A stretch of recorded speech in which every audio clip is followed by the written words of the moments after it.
Olá, queridos irmãos e amigos, estamos aqui juntos mais uma vez para estudarmos a lição de número 12 da nossa Escola Bíblica Dominical. Estamos encerrando o nosso trimestre, essa é a penúltima lição, e antes de começarmos o estudo da nossa lição, quero agradecer a sua presença, você que esteve conosco aí todo o trimestre estudando todas as lições. Quero dizer que é muito gratificante podermos contribuir com o amadurecimento espiritual das pessoas.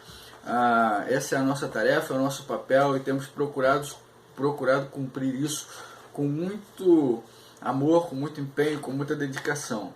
Antes de mais nada, antes de continuar, quero convidar você para no próximo domingo, dia 24, no dia 24 do 12, para estar conosco no templo da Segunda Igreja Batista. Teremos um escolão, onde vamos encerrar a lição de número 13, a última lição do trimestre, e vamos fazer uma revisão geral de todas as lições do trimestre nesse dia.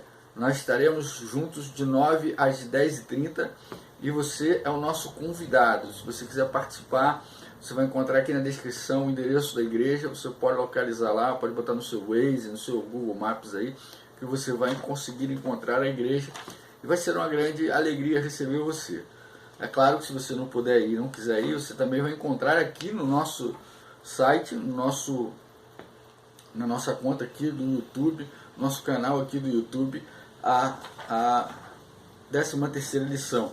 Mas se você puder, você vai aproveitar melhor lá, você vai poder fazer perguntas, vai poder esclarecer dúvidas, e eu convido você a estar conosco nesse dia, ok?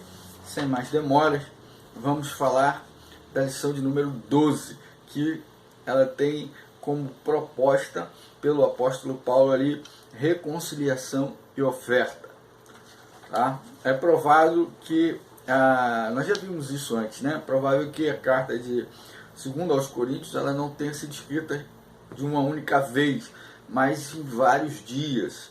Isso porque existia uma expectativa do apóstolo Paulo de quando o enviado dele, que no caso aqui Tito, poderia ir e levar esta carta. Então o apóstolo ia ali construindo a carta, construindo o texto, a fim de que quando chegasse o momento em que o seu mensageiro pudesse levar, ela estivesse pronta. Então, obviamente, nesse trabalho de carta, nesse trabalho de construção do texto, enquanto o apóstolo Paulo ia ali vivendo a sua vida e elucubrando ali tudo aquilo que ele precisava dizer para a igreja de Coríntios, ele foi desenvolvendo o texto dia a dia. Então é normal, assim, absolutamente normal, nós encontrarmos assim alterações de humor, alterações de fala, né? Um momento mais áspero, um momento mais tranquilo, um momento mais suave, um momento mais ríspido. Ou seja, aquela carta ela não foi construída toda de uma vez, ela foi construída em vários dias, e nesses dias aquilo que o apóstolo ia absorvendo, aquilo que o apóstolo ia vivendo, ia sendo transmitido ali naquela carta, né? De acordo com a realidade do apóstolo Paulo. Isso é uma coisa que a gente não deve se preocupar, né? Preocupar com o tempo, e preocupar com essas passagens abruptas, com essas mudanças de humor, né? Mas a gente deve focar em olhar o conteúdo da mensagem e o que essa mensagem tem a nos ensinar nos dias de hoje. Como podemos aplicar essa mensagem de forma que possamos contribuir para o nosso crescimento cristão nos dias atuais. Então, o que é importante para nós? É o que dessa mensagem serve para nós, e como vamos trazer essa mensagem e aplicar a nossa realidade nos dias atuais. Essa deve ser a nossa preocupação quanto ao texto escrito do apóstolo Paulo ali na carta de 2 aos Coríntios. Nesse contexto, o apóstolo volta a falar da ajuda à igreja de Jerusalém. Ele volta a falar da necessidade da igreja de Jerusalém e da igreja como um todo sendo uma unidade, agindo de acordo com a necessidade de cada um, contribuindo para que a necessidade daqueles irmãos em Cristo que passavam necessidade pudessem ter as suas necessidades atendidas. Então ele volta a falar da questão da ajuda a Jerusalém. Entramos então no nosso primeiro tópico da lição de número 12, que é finalmente boas notícias. Boas notícias por quê? Boas notícias porque, como nós vimos na introdução, o apóstolo Paulo foi construindo a carta para enviar à igreja de Corinto, enquanto Tito estava ali se preparando para a sua viagem. Então Tito vai à viagem, leva a mensagem de Paulo, e durante um tempo Paulo não tem notícias, né? Não tínhamos WhatsApp, Messenger, Instagram para saber do que estava acontecendo instantaneamente. Então Paulo aguarda ansiosamente o retorno de Tito. Então Tito, ele leva a igreja, leva a carta de Paulo aos Coríntios. A carta é ministrada à igreja, a igreja é conhecido da igreja, a carta que Paulo envia. E no tempo em que Tito passa lá, Tito passa a ter boas notícias. Tito passa a observar uma evolução, um crescimento espiritual, um amadurecimento espiritual da igreja de Corinto. Então Tito, tendo cumprido a sua missão, ele retorna para Paulo, e Paulo se encontra com Tito. E aí Tito traz muita alegria para o coração do apóstolo Paulo, pois ele traz consigo o quê? Boas notícias em relação à igreja de Corinto. Paulo estava aflito, né? Paulo estava aflito, sem saber qual o impacto que as suas palavras tinham causado na igreja de Corinto, qual o impacto, se o impacto positivo, se o impacto negativo, se não havia impacto, se as notícias que Tito traria para ele seriam boas ou seriam ruins, se havia ambiente para ele estar novamente na igreja de Corinto, ou se a presença dele ia prejudicar o amadurecimento espiritual da igreja de Corinto. Paulo estava aflito, querendo notícias, e então Tito volta a se encontrar com Paulo e traz boas notícias. Ele traz notícias alvissareiras, ele traz notícias alegres a respeito da igreja de Corinto para Paulo. E o que ele fala? Ele fala que a igreja estava crescendo espiritualmente, amadurecendo espiritualmente, enfrentando os difíceis problemas que existiam na igreja. A gente viu um filho que se envolvia com a madrasta, caso de incesto, caso de adultério, caso de prostituição. Isso estava cheio, a igreja de Corinto estava cheio dessas questões para serem resolvidas. E Paulo cobrava da igreja uma posição da igreja, dizia que a igreja tinha que se posicionar, que a igreja tinha que enfrentar, que a igreja não podia aceitar essas coisas porque violavam os princípios de Cristo. Então Paulo, ele recebe a notícia que a igreja começou a enfrentar isso, começou a trabalhar essas questões, esses problemas, começou a resolver essas questões da maneira apropriada. Isso trouxe muita alegria ao coração do apóstolo Paulo. A igreja, ela precisa resolver os seus problemas, ela precisa resolver as suas questões. Ela não pode tapar os olhos para as violações dos princípios bíblicos, dos princípios de Cristo Jesus. A igreja, ela tem que estar comprometida a cumprir o seu papel sem deixar que ela se corrompa, né? Então os problemas difíceis da igreja precisam ser enfrentados com sabedoria, né? Sabedoria de coração, mas eles não podem ser ignorados, eles não podem ter vista grossa, eles têm que ser encarados e resolvidos da melhor maneira possível, uma maneira que não violem os princípios de Cristo Jesus, os princípios que Cristo deixou para a sua igreja. Os coríntios, eles estavam dispostos a abandonar as críticas que fizeram ao apóstolo Paulo, deixar de lado as críticas, deixar de contestar a sua autoridade apostólica, deixar de contestar a sua idoneidade de apóstolo e de pregador do Evangelho de Jesus Cristo e autoridade de ministro de Jesus Cristo. Eles estavam dispostos a aceitar a autoridade de Paulo, aceitar a autoridade apostólica de Paulo. Ou seja, eles estavam dispostos a reconhecer o apóstolo Paulo. Nós vimos aqui durante as edições que havia um burburinho, que pessoas jogavam a igreja de Corinto contra o apóstolo Paulo, inclusive contestando a sua autoridade para exercer o ministério apostólico, pastoral, né, sobre a igreja, que a autoridade de Paulo, ela era duvidosa. E Paulo, a gente viu lá no capítulo 10, né, na lição de número 10, que Paulo faz uma defesa do seu ministério. Ele coloca tudo que ele coloca tudo que estava sentindo ali, tudo que ele achava que a igreja precisava compreender com relação à relação dele com Cristo Jesus e com o comissionamento do seu ministério para a execução. E Coríntios rechaçava essa autoridade. Coríntios não queria ouvir Paulo, ser exortado por Paulo.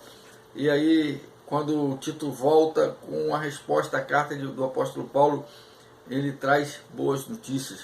Ele diz que as críticas estão de lado e a igreja aceita sim se submeter e reconhecer a autoridade apostólica de Paulo. Paulo fica alegre, muito feliz com isso. Por quê? Porque uma vez que reconhecem a autoridade do apóstolo Paulo, desejam que o apóstolo Paulo volte a estar com ele. Ou seja, a igreja que tinha repulsa pelo apóstolo, que criticava o apóstolo, que combatia o apóstolo, agora ela ensejava, ela desejava a presença do apóstolo Paulo no meio dela, no meio deles. E isso era um motivo de grande alegria, né? Porque a gente não quer perto da gente quem a gente não gosta. Então isso significa que a igreja estava aprendendo a amar o apóstolo como o apóstolo a amava. Ok? Muito boas notícias que alegaram o coração do apóstolo Paulo. Entramos então no tópico de número 2 da nossa 12ª lição da Escola Bíblica Dominical, que é oferta de amor e comunhão. No Brasil, queridos, no Brasil, o compromisso de sustento do Reino de Deus, da Igreja de Jesus Cristo, é de competência exclusiva dos membros voluntários da Igreja. Existem países em que a Igreja ela faz parte do Estado, ela está anexada ao Estado, e o próprio Estado provê o sustento daquela igreja. No Brasil, a igreja ela não tem ingerência do Estado, não existe uma igreja oficial do governo brasileiro, tá? Não que seja sustentada pelo governo, ok? E a sobrevivência da igreja, o avanço da igreja, a sobrevivência da igreja, ela depende única e exclusivamente dos membros dela. A competência de sustento da igreja, o compromisso do sustento do reino da Igreja de Jesus Cristo é de competência exclusiva dos membros voluntários da igreja. Voluntários por quê? Porque todo aquele que é batizado, que professa a Cristo, no nosso caso batista, que venha a ser batizado para ser membro da igreja, o faz voluntariamente, não é imposto por uma lei do Estado. Tá? O Estado não diz que agora você é batista, não. Ele não tem ingerência sobre a questão religiosa e você pode abraçar o credo que você desejar. E se você o faz de maneira o quê? Voluntária. De mesma forma, você se compromete voluntariamente a contribuir com o sustento da igreja a qual você faz parte, a qual você é membro. O atendimento da necessidade daqueles que estão à nossa volta, daqueles que precisam do socorro da igreja, que se colocam diante da igreja, sempre foi algo que ficou marcado na história da Igreja de Jesus Cristo. É um marco da Igreja de Jesus Cristo atender os necessitados. O próprio Jesus fez isso lá na multiplicação do pão e dos peixes, e não fez uma única vez, fez várias vezes. Tá? Pelo menos 2 vezes estão registradas no livro de João. E quando os apóstolos questionam de onde virá o recurso, Jesus vira para ele e diz: deles vós mesmo de comer. Ou seja, a igreja ela tem a obrigação espiritual de atender os necessitados, né? De atender as necessidades daqueles que precisam, porque isso aí faz com que a igreja ela demonstre o amor de Cristo que existe no seio da igreja, que existe na realidade da igreja de Jesus Cristo, né? A igreja ela demonstra o seu amor atendendo aqueles que necessitam dela, aqueles que precisam da sua ajuda para sobreviver.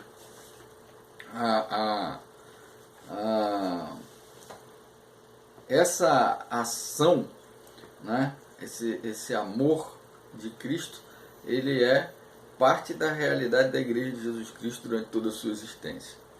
Na igreja de Jesus, não importa o tamanho da contribuição, mas a intenção do coração de quem contribui para o desenvolvimento do reino de Deus na terra. Tá? O autor ele chega a citar, no momento, a viúva, né? A oferta da viúva, que ela deu tudo que tinha. Ela era pouquinho, mas ela deu tudo que tinha. O coração dela era um coração generoso para com a causa de Cristo. Então, Na igreja de Jesus, o que vale não é quanto você deposita no gasofilácio, quanto você dedica a ofertar na igreja de Jesus para sustento e desenvolvimento da obra de Cristo, mas o que leva você a isso. Qual a intenção do seu coração? Você está dando resto, você está dando sobra, você está omitindo o que você pode e você dá um percentual qualquer que você estabeleceu para poder ajudar na igreja e você diz que é os seus 10%? Vocês estão entendendo? Tá?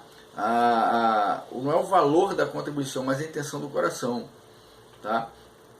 Você é ofertante, além de dizimista, você oferta, você contribui com o desenvolvimento do reino, com o desenvolvimento da igreja de Jesus Cristo. Está no seu coração dar com alegria, igual está lá em 2 Coríntios 9:7. Deus ama o que dá com alegria. Você contribui com alegria, com gratidão, porque tudo aquilo que você tem, tudo aquilo que você constrói, tudo aquilo que você conquista é a ação de Deus na sua vida. Então você tem ali, Deus dá para o seu sustento, Deus dá para a sua vida digna e Deus também dá para você investir no reino dele. Ok?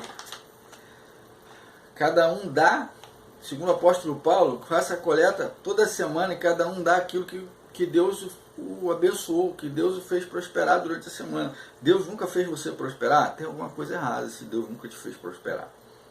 Tem que examinar, tem que fazer um autoexame.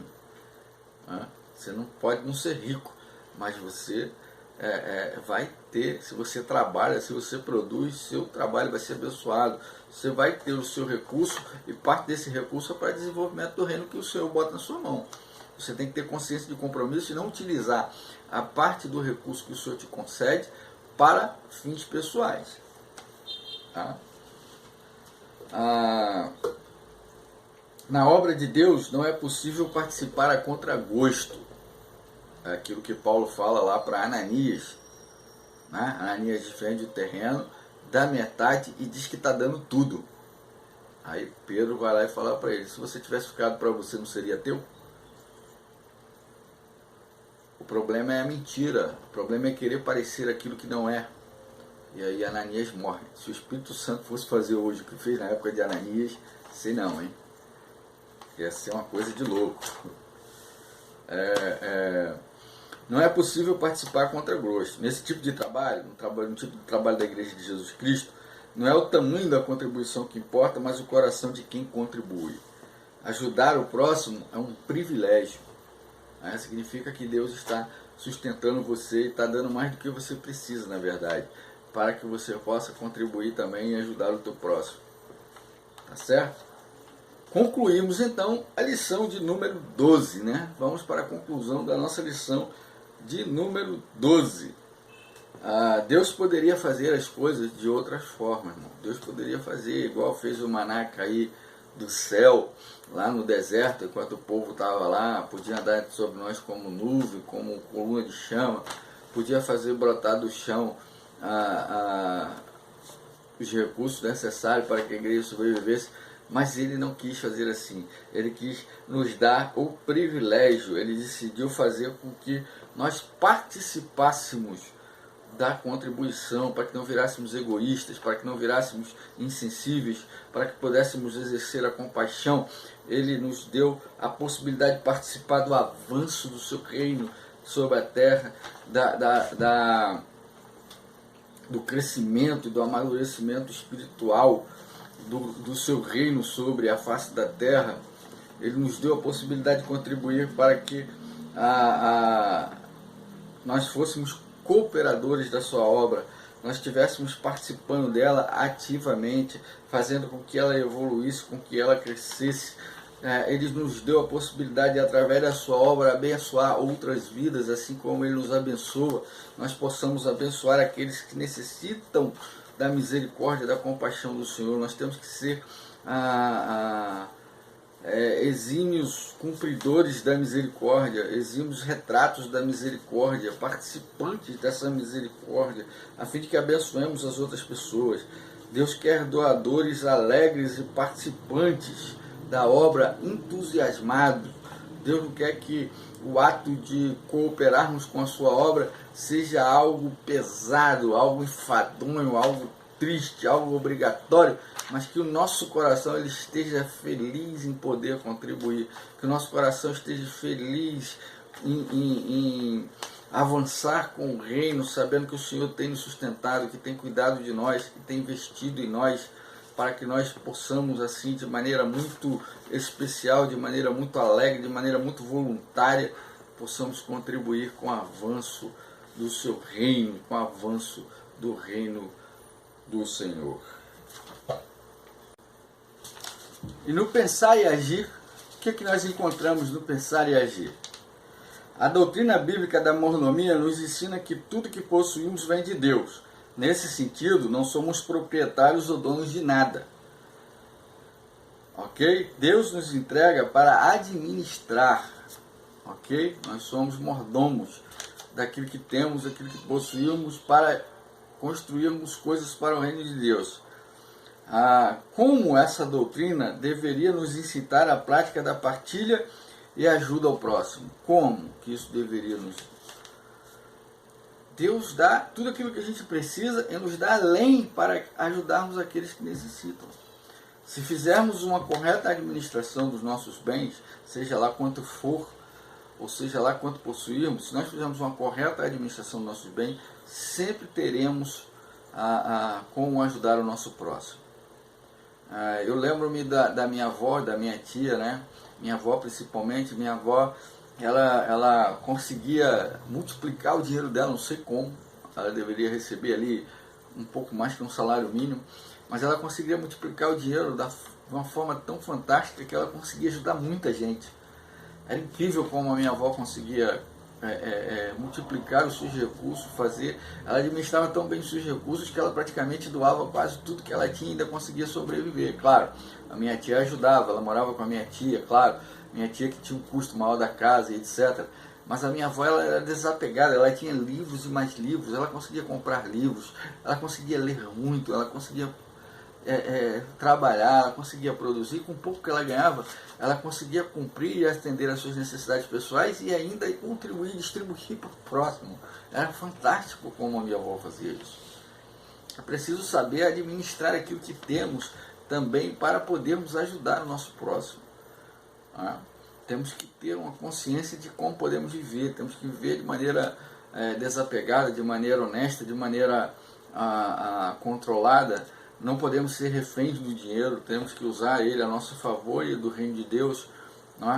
Não virarmos escravo do dinheiro, escravo das finanças, escravo dos bens. Tem gente que constrói tanto bem que vira escravo dos bens. Tem que pagar condomínio, tem que pagar taxa de IPTU, tem que pagar não sei o que, tem que pagar IPVA, e o cara tem 2 carros, 3 carros, 4 casas e só fica dando dinheiro. E o dinheiro nunca é suficiente porque ele começou a sobrecarregar suas finanças e ele só precisa de uma casa para morar, só precisa de um carro para andar. Às vezes não precisa nem de um carro, pode pegar um Uber e economizar as suas despesas. Outros precisam realmente do carro.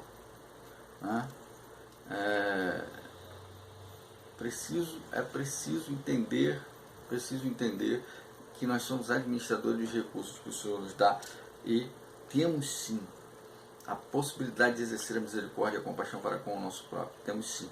É só uma questão de administrar aquilo que nos é dado pelo Senhor para podermos administrar.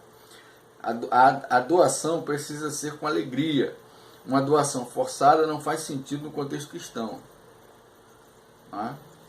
O ajudar é algo da nova criatura. O se preocupar, o ter empatia é algo da nova criatura. Da nova criatura. Então, ser obrigado a contribuir não tem nada a ver com o perfil de um cristão.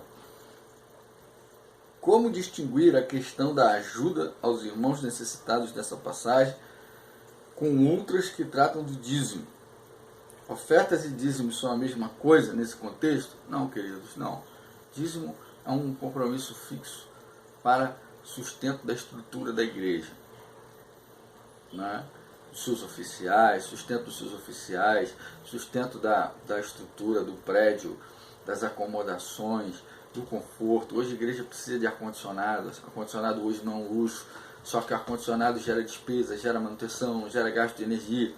Então, o conforto da igreja, conforto, eu não diria conforto, porque hoje ter um ar-condicionado não é uma questão de conforto, mas é uma questão de necessidade, né? Principalmente num país tropical como o nosso, onde a temperatura no verão atinge 40 graus, 41 graus, quer dizer, você está ali reunido com várias pessoas, vários corpos emitindo calor, é necessário um resfriamento adequado.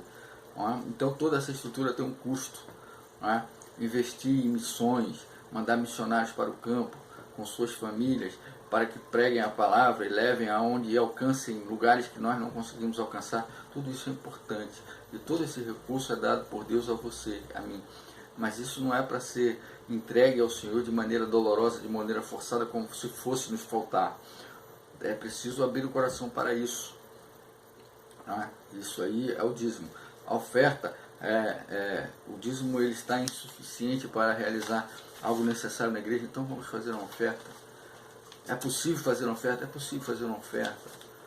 A oferta não é igual, né? Você não tem que dar o mesmo valor que eu, ou eu não tenho que dar mais valor que um outro que possa dar mais, mas eu preciso ter o empenho de dar alguma coisa, de contribuir, mas porque o meu coração me moveu, não porque eu sou obrigado. Essa é a questão aqui que trato. Tá?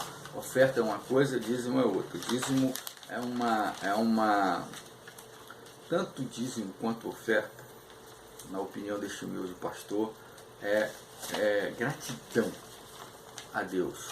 É confiar de que Deus vai suprir todas as suas necessidades sempre que elas existirem, ok?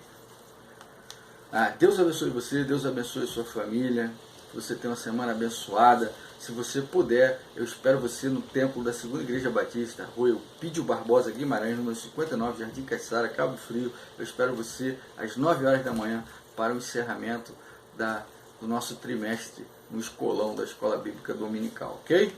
Grande abraço e até a próxima semana com a graça de Deus.